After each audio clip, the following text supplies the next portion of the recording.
It's Market Day Report, and we picked up a weekly export sales report from USDA. We'll have some of those numbers for you throughout the morning, but just looking at corn, when you compare, you add the old crop and new crop together to come up with a number. I came up with 1.2 million metric tons.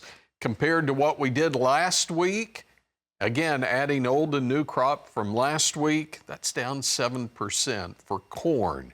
So is that factoring its way into the market at all? Let's see. Corn market is still in the red. It was in the red overnight. December down a couple of pennies at 4.10 1/4.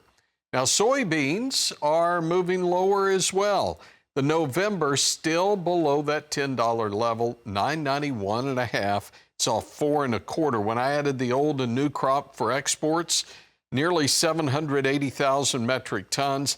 That was 90% above where we were last week. Again, the weekly export sales numbers, a lag measure. Let's hit wheat before we head off to the Dakotas. Wheat market is in the red.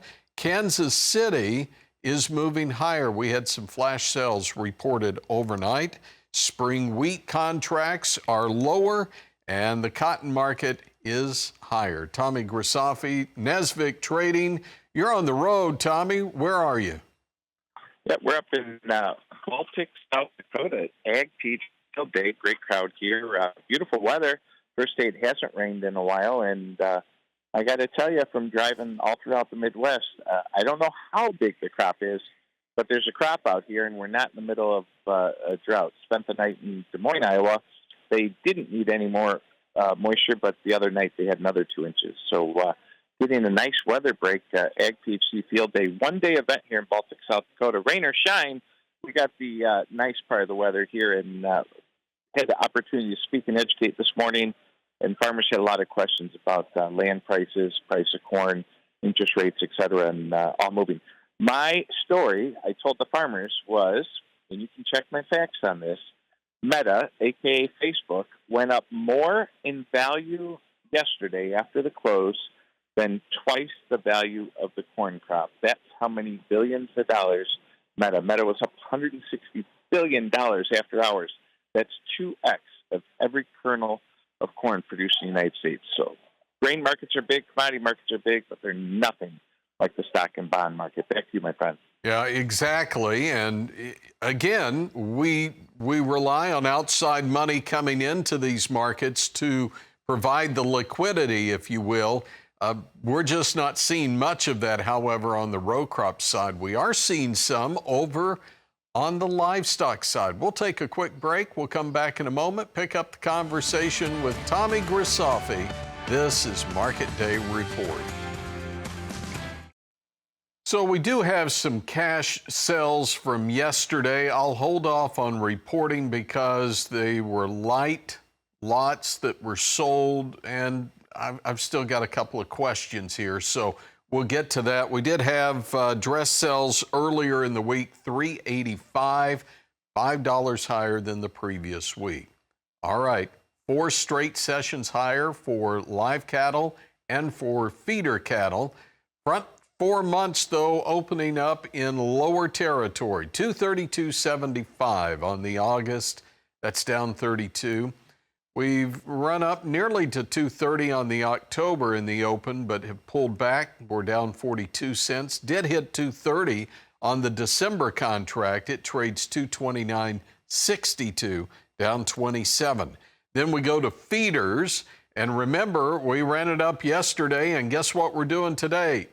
Going higher, 340.20 on the August. That's the high for the morning. September at 340.77. It trades right now at 340 1/4. That's a $0.50 higher. And finally, over to the hogs. And hogs are moving higher as well. Good export sales.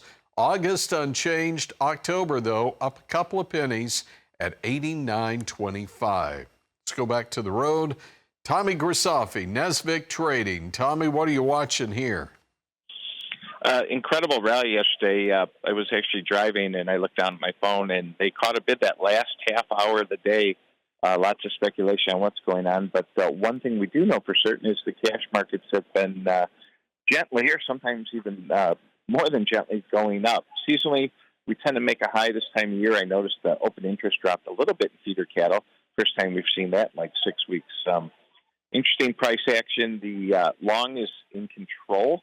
The spec long has a lot of wiggle room. If we were to pull back a quick $10, unless you bought them last few days, you won't be underwater. So folks who are long have massive profits into it. There's all different ways of taking profits, buying protection. Ultimately, the ultimate long is the person who has the cash cattle, the actual physical, and that's what makes these markets work. So we have buyers and sellers at every level. Yes, 340 feeders. Who would have thought? During my speech, I did ask the crowd what they thought of the cattle market, and they just shook their head. They said it's just absolutely amazing. Maybe one-tenth of the crowd had some involvement in cattle. Crowd here is a corn bean crowd, and they're happy for the cattlemen, but not involved. You're either in or you're not in at this point. Back to you, my friend. Yeah, good points there. Tommy Grisafi is with Nesvick Trading.